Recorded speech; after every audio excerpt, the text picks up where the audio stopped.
Le loup habitera avec l'agneau, le léopard se couchera près du chevreau, le veau et le lionceau seront nourris ensemble. Comment cela sera-t-il possible ? Se demandent nos esprits sceptiques. Comment le prédateur et la proie, le fort et le faible, pourraient-ils cohabiter un jour en osant vivre des relations réellement fraternelles ? Le prophète Isaïe évoque l'ère messianique à travers la création de relations nouvelles et non violentes. Évoquant la fin de la loi de la jungle, il s'adresse à nous pour que l'homme ne soit plus un loup pour l'homme, sans pitié pour les faibles, mais qu'il se sente au contraire solidaire des autres vivants pour la sauvegarde de la création, œuvre de Dieu. Frères et sœurs, pendant le temps de l'Avent vient rouvrir nos esprits engourdis au projet d'un Dieu qui est venu dans le monde pour le renouveler, pour nous appeler à la paix, à la réconciliation. Et le texte d'Isaïe nous éveille à l'avènement d'une paix nouvelle. Celui que le monde attend, c'est le prince de la paix. Lui, il nous libérera du joug de l'oppression, de l'inimitié, de la spirale de la violence, et nous rendra capables de vivre enfin comme des frères. Cette vision prophétique de la création réconciliée n'est pas une vision naïve de l'avenir. Non, il s'agit vraiment du projet de Dieu pour notre monde, et nous voulons nous préparer à l'accueillir. Ce qui semblait impensable va devenir réalité. Dieu vient parmi nous, nous apporter sa paix. Frères et sœurs, soyons lucides, nos cœurs endurcis et nos esprits résignés sont trop peu disposés à bâtir ensemble cette paix.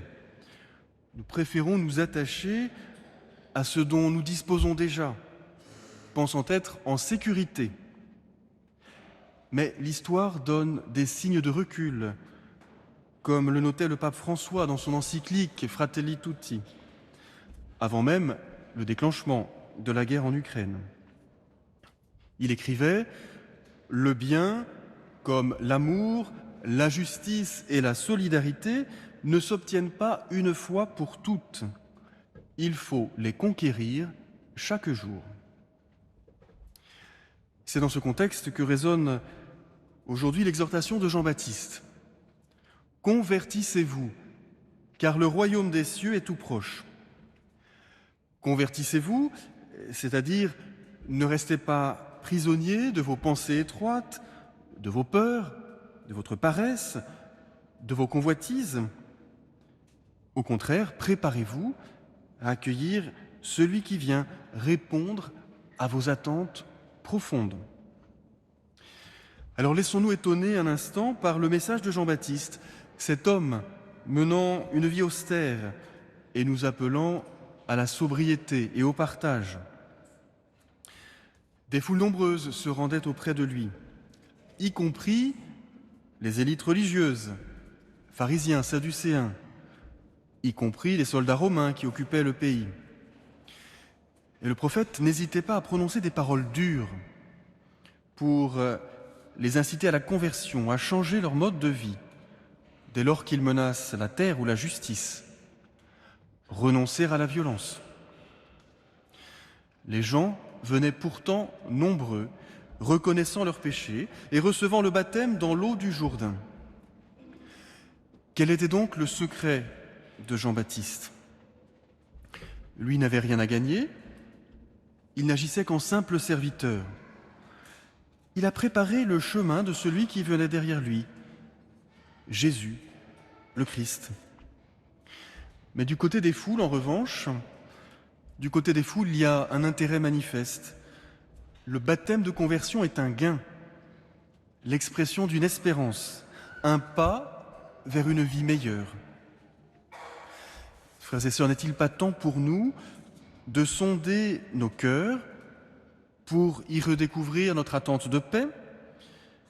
Notre soif de justice, notre besoin d'être aimé et d'aimer, n'est-il pas temps de faire un pas supplémentaire vers Jésus, lui qui rend nos vies meilleures?